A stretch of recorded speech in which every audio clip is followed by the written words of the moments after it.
banyak prestasi-prestasi yang didapatkan oleh Polhut ini. Ya, tentu dalam operasi-operasi pengamanan kawasan hutan ini, tidak hanya kita bisa memastikan keamanan kawasan hutan kita, tapi juga kita bisa juga beroperasi penegakan hukumnya, pengembalian kerugian negara.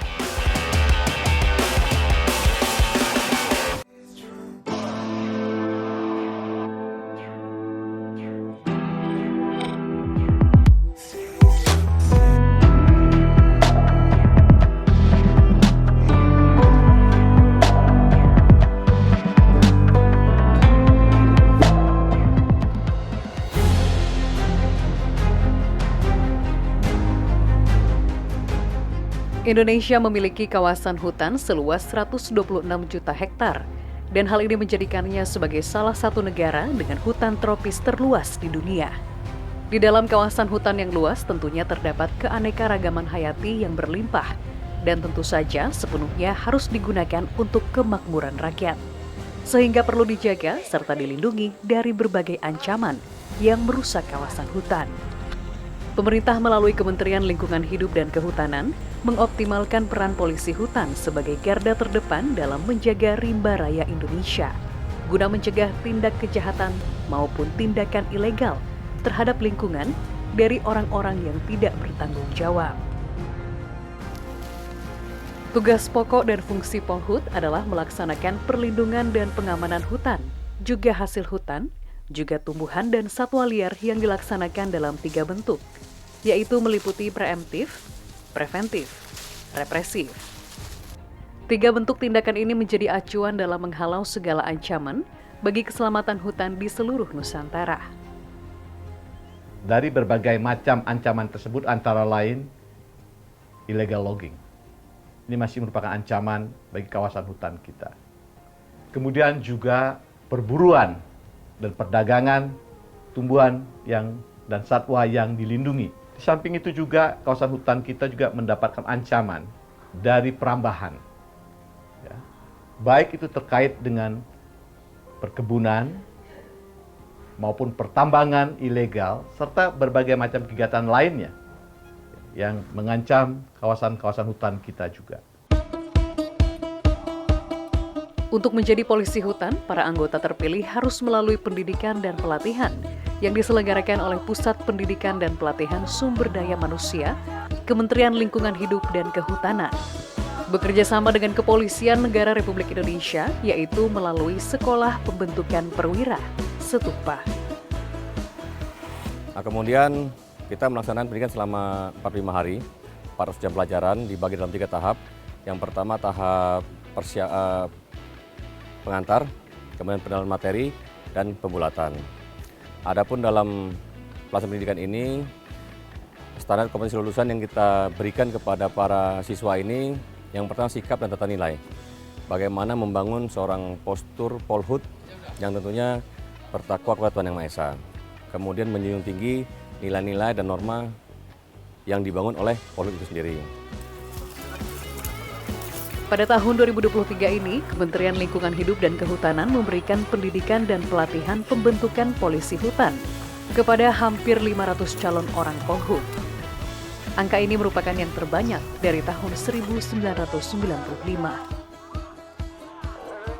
Justru karena ini kita mengejar rasio ketersediaan anggota Polhut dengan dibanding dengan rasio luas kawasan hutan. Jadi mulai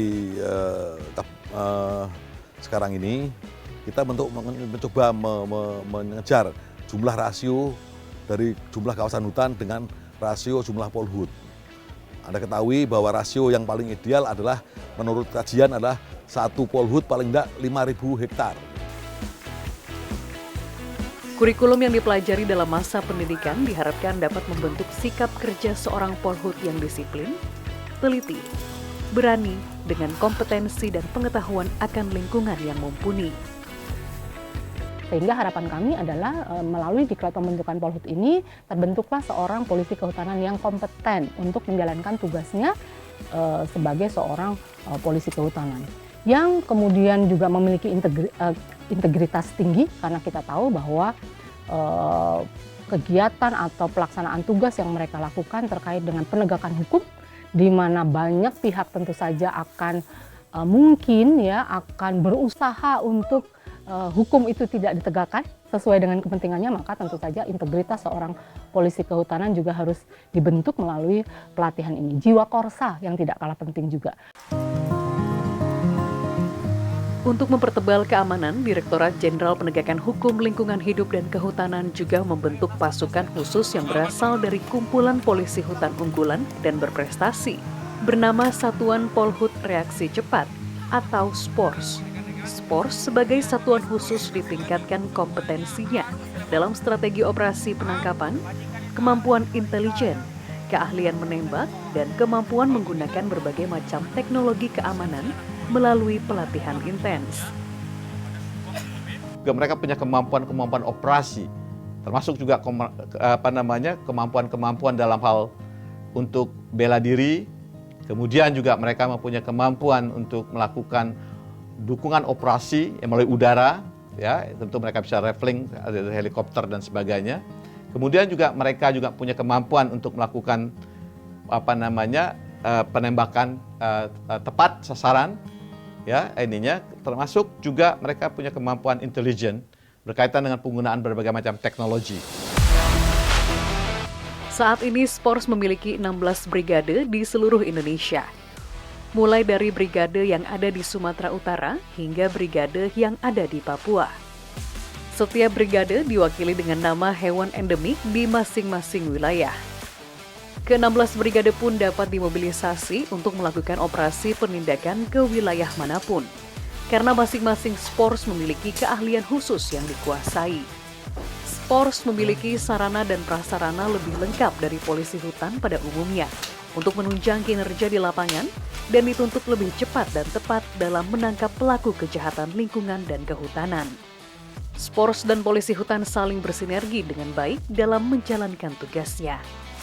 Hal ini dibuktikan dengan semakin banyaknya kasus terungkap dan diselesaikan dalam hal penegakan hukum di rimba raya Indonesia. Dalam beberapa tahun ini saja, kita sudah melakukan upaya-upaya pengamanan, operasi-operasi pengamanan kawasan hutan itu lebih pada 2.000 kasus. Banyak kasus-kasus besar kita tanganin, baik itu berkaitan dengan illegal logging, kemudian juga pertambangan ilegal, perambahan kebun, juga perburuan dan perdagangan satwa-satwa yang dilindungi. Termasuk juga kita menangani juga kejahatan-kejahatan terkait dengan transnational crime, ya, kejahatan lintas negara. Jadi banyak prestasi-prestasi yang didapatkan oleh Polhut ini. Ya, tentu dalam operasi-operasi pengamanan kawasan hutan ini tidak hanya kita bisa memastikan keamanan kawasan hutan kita, tapi juga kita bisa juga melalui operasi-operasi penegakan hukum ini pengembalian kerugian negara. Sejak tahun 2015 sampai September 2023, Ditjen Penegakan Hukum Lingkungan Hidup dan Kehutanan telah melakukan operasi penegakan hukum sebanyak 2.015 kali. Dan hampir 1.500 kasus yang sudah dibawa ke pengadilan merupakan hasil dari operasi polisi hutan dan SPORS. Selain itu, upaya penegakan hukum selama kurang lebih 8 tahun itu berpotensi menyelamatkan kerugian negara sebesar 20,79 triliun rupiah. Salah satu satuan Polhut Reaksi Cepat yang paling aktif dalam menangkap para pelaku kejahatan lingkungan dan kehutanan adalah SPORS Brigade Bekantan. SPORS Bekantan yang bermarkas di Kalimantan Barat banyak menangani kasus-kasus kejahatan di bidang kehutanan berskala besar, seperti persoalan pembalakan liar, juga penyelundupan satwa dilindungi.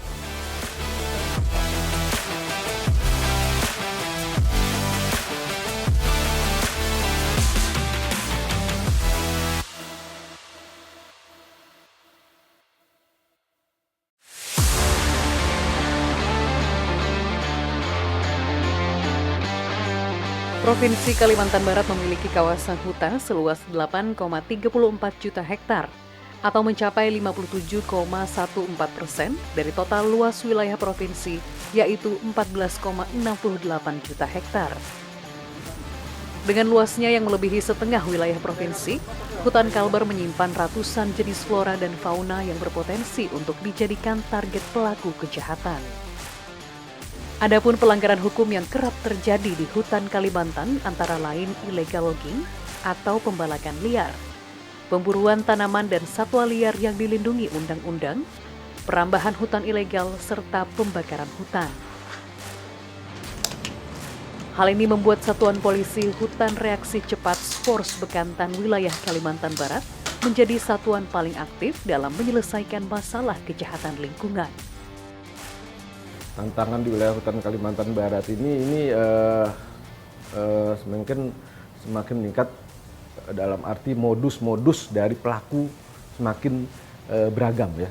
Misalnya kita biasa menangani modusnya seperti ini, nah mereka akan mencari cara supaya bisa terlepas dari jeratan hukum kita, ya, atau terlepas dari penangkapan-penangkapan yang kita lakukan. Jadi mereka modusnya pun makin berkembang. Oleh karena itu kita sebagai penegak hukum juga jangan tinggal diam. Jadi kita juga harus berinovasi untuk bisa jangan ketinggalan justru oleh mereka.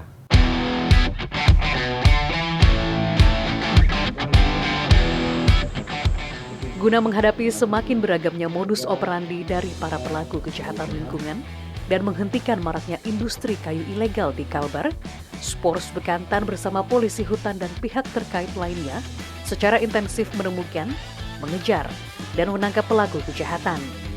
Sehingga kini penegakan hukum serta penemuan kasus kejahatan lingkungan di Kalimantan pun kian meningkat dan tertangani dengan baik. Untuk kasus dari tahun ke tahun, ini ada peningkatan, tetapi bukan berarti makin banyak kasus ilegal terjadi. Tapi di sini ada kesadaran masyarakat juga untuk melaporkan kita. Mungkin tingkat kepercayaannya, mudah-mudahan ya, tingkat kepercayaan kepada kami ini menjadi lebih baik sehingga masyarakat tahu memberikan informasi dan melakukan pengaduan ke kita ini kemana gitu. Ya kan? Karena mungkin dari tingkat kepercayaan kita tindak lanjuti pengaduan masyarakat itu sehingga masyarakat merasa wah kami mungkin direspon dengan cepat gitu.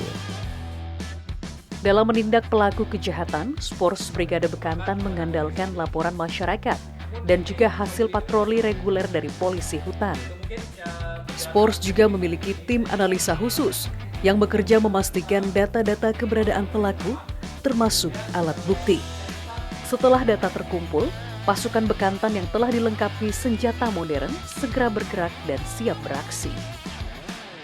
Kami untuk melakukan kegiatan, jadi kami mengumpulkan informasi dulu, baik itu dari masyarakat maupun dari internal sendiri, dari kami punya unit intelijen, itu diolah berbagai informasi. Setelah itu baru kita akan melakukan verifikasi laporan di lapangan, pengecekan. Setelah semuanya didapat secara lengkap, baru kita adakan itu rapat bersama pimpinan untuk menyempurnakan taktik dan strategi untuk pelaksanaan di lapangan.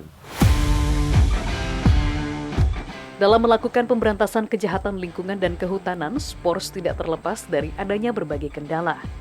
Namun hal tersebut mampu dilalui oleh para anggota Brigade Bekantan. Pasalnya mereka sudah melalui banyak pelatihan seperti operasi, penjagaan, intelijen maupun patroli. Tidak hanya itu, mereka juga mengikuti pelatihan di Kopassus Batu Jajar dan pendidikan Ranger di Thailand.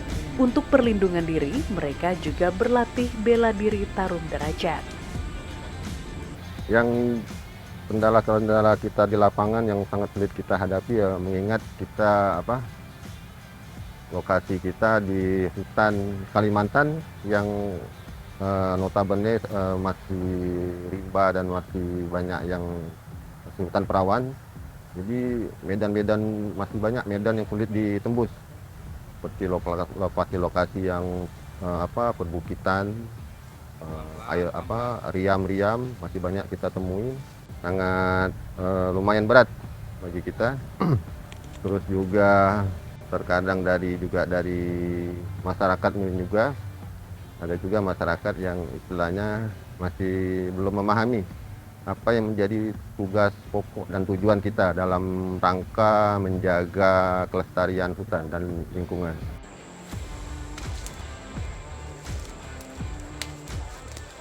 Spors Brigade Bekantan yang saat ini beranggotakan 45 orang dan terbagi dalam beberapa unit di sepanjang tahun 2023 telah berhasil mengungkap 18 kasus kejahatan lingkungan hidup dan kehutanan, di mana 10 diantaranya siap disidangkan, yaitu dengan rincian 4 kasus perdagangan dan penyelundupan sisik terenggiling, 4 kasus illegal logging, 2 kasus perambahan hutan.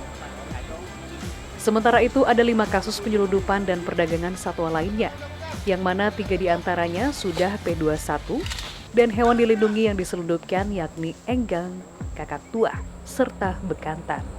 Dan salah satu kasus terbesar yang baru ditangani Spors Bekantan yaitu berhasil mengamankan pelaku 2 orang dan juga barang bukti berupa sisik terenggiling dengan berat mencapai sekitar 300 lebih kilogram. Dan yang sekarang tantangan yang terus berkembang hingga sekarang ini adalah tantangan bagaimana kita mengungkap adanya kejahatan yang terorganisir. Jadi kita memang dituntut sekarang ini tantangan kita adalah bagaimana kita bisa mengungkap suatu jaringan yang dia memang terindikasi melakukan kejahatan di bidang LHK. Baik itu jaringan yang sifatnya nasional maupun transnasional. Itu tantangan-tantangan kita. Selain itu juga kita juga dituntut juga untuk selalu meningkatkan kompetensi. Ini juga tantangan kita. Karena dengan kita mengupdate terus kompetensi-kompetensi kita, tentunya kita akan semakin bisa untuk menjawab tantangan-tantangan tersebut. Di antaranya salah satunya terkait dengan IT, ya, penggunaan IT dan penggunaan peralatan-peralatan yang sangat dinamis dan semakin tahun semakin berkembang. Keberadaan Spors Brigade Bekantan tidak hanya menjaga hutan Kalimantan dari aspek hukum, namun kini telah berkembang membantu masyarakat dan pemerintah daerah dalam menjaga keasrian dan keutuhan hutan, terutama dalam menjaga kebakaran hutan dan lahan, Karhutlah. Upaya penegakan hukum di Rimba Raya juga dilakukan oleh Satuan Polisi Hutan Reaksi Cepat di Taman Nasional Alas Purwo yang terletak di Kabupaten Banyuwangi, Jawa Timur. Dengan sepenuh hati, Polhut dan Spors menjaga setiap jengkal hutan dari kejahatan lingkungan dan tindak membahayakan lainnya.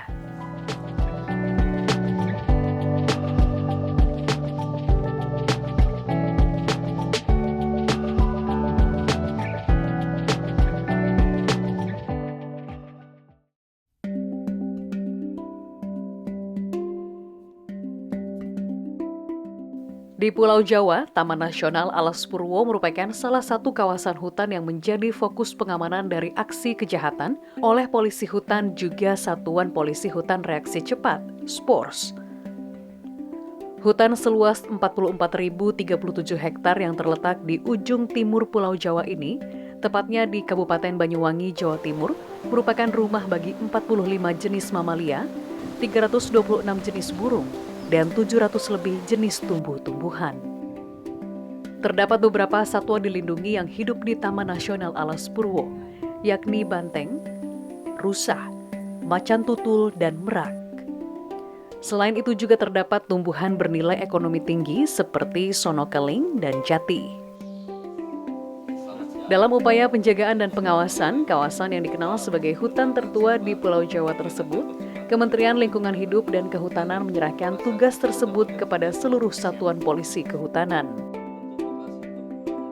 Jadi kalau untuk karakteristik masing-masing polhut dan kawasan memang beda. Jadi kalau kami memang kebetulan di kami kan satwa kuncinya kan banteng, kemudian macan tutul, ada elang Jawa gitu ya, ada merak. Kami konsen di situ, mungkin itu bagian dari karakteristik yang ada di kawasan kami, termasuk mungkin landscape-nya. Jadi kawasan kami ini kebanyakan kan hutan dataran rendah, jadi hutan dataran rendah, ada hutan pantai sampai ke bukit ya, jadi 322 meter dari permukaan laut yang Gunung Linggamanis itu. Setiap polisi hutan memiliki perannya masing-masing dalam menjaga keamanan dan keutuhan hutan Alas Purwo. Untuk polisi hutan bertugas secara rutin setiap harinya, berpatroli berkeliling kawasan dan melaporkan perubahan-perubahan ekosistem penghuni hutan dalam rangka menjaga kawasan konservasi.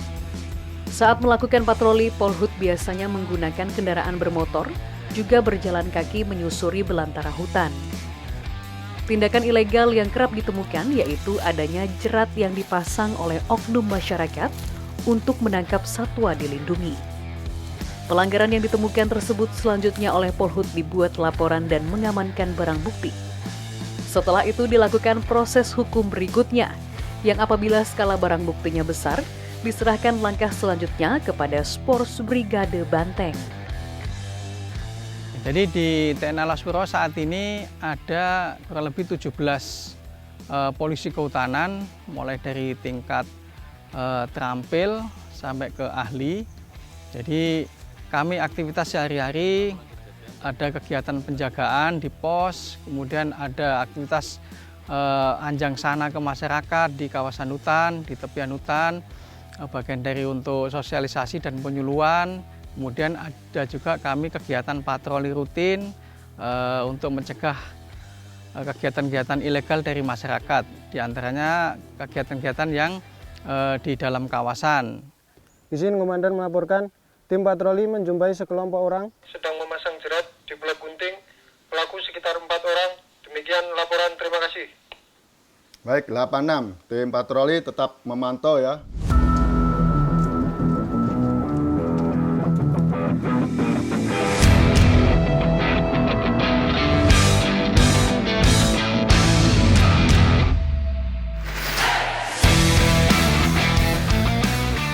Pors Brigade Banteng, satuan khusus yang berasal dari Seksi Wilayah 2 Surabaya, memperkuat keamanan di Taman Nasional Alas Purwo.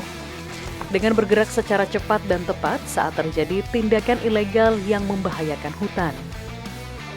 Penegakan hukum berlapis oleh polisi hutan dan Spors sangat diperlukan, karena hilangnya sumber daya hayati bukan hanya menimbulkan kerugian ekonomi maupun ekologi bagi Indonesia, tapi juga kerugian bagi dunia. Sehingga penindakan ini diharapkan dapat menimbulkan efek jerah untuk pelaku. Yang ditangani dari Pos Brigade Banteng untuk kegiatan operasi di Taman Nasional Alas Purwo ini, yang pertama adalah perburuan satwa. Beberapa kali kami kerjasama dengan Polhut Taman Nasional Alas Purwo melakukan penangkapan terhadap pelaku perburuan satwa, dan sampai penindakannya itu sampai dilakukan penyidikan. Dan yang berikut adalah kasus illegal logging, di mana terdapat pencurian hutan, yaitu hasil hutan, yaitu kayu sono keling. Satwa kecenderungan di sini kan ada satwa besar ya, termasuk banteng yang endemik sini yang perlu kita lestarikan, maupun yang jenis-jenis satwa burung-burung hijauan itu yang paling sering di sini kan yang terkenal karena cucak hijau. Di situ sering terjadi perburuan.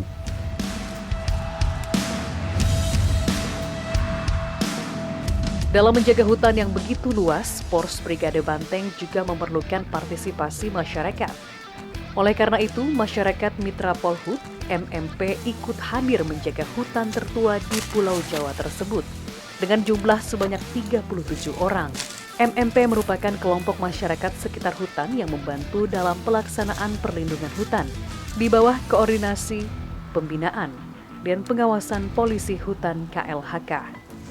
Seperti ikut serta dalam patroli, melaporkan jika melihat pelanggaran terjadi di hutan, serta memberikan sosialisasi kepada warga. Kami sebagai masyarakat Mitra Polhut yang di sekitar sini, untuk wawasan di Alas Purwo ini biar lestari lah, biar nggak dirambah sama tangan-tangan nggak jelas. Untuk itu maka rasa kami untuk menjaganya biar lestari sampai anak cucu kita nanti.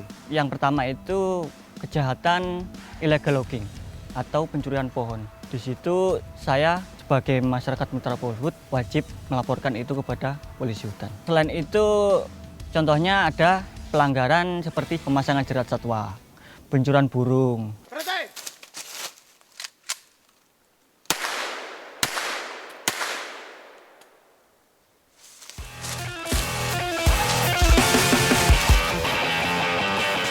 Semua pihak terlibat dalam menjaga kekayaan hayati yang ada di Alas Purwo.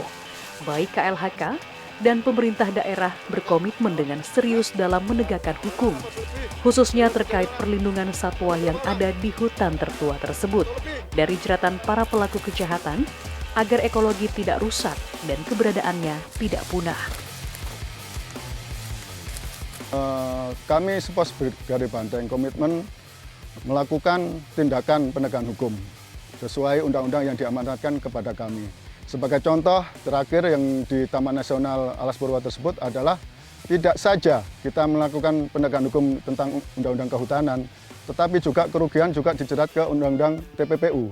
Itulah komitmen kami. Jadi semua pelanggaran terhadap kehutanan maupun lingkungan hidup, kami mengacu terhadap undang-undang dan selama ini Brigade Banteng senyata tegak lurus terhadap penegakan hukum terhadap pelanggar-pelanggar di bidang kehutanan maupun lingkungan hidup.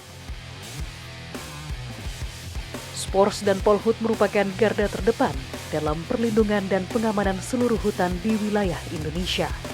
Kemampuan dan keahlian personel di masing-masing garda berperan penting dalam menjaga keseluruhan rimba raya Indonesia yang seluas 126 juta hektar ini agar tetap lestari dan memberikan manfaat bagi kemakmuran rakyat.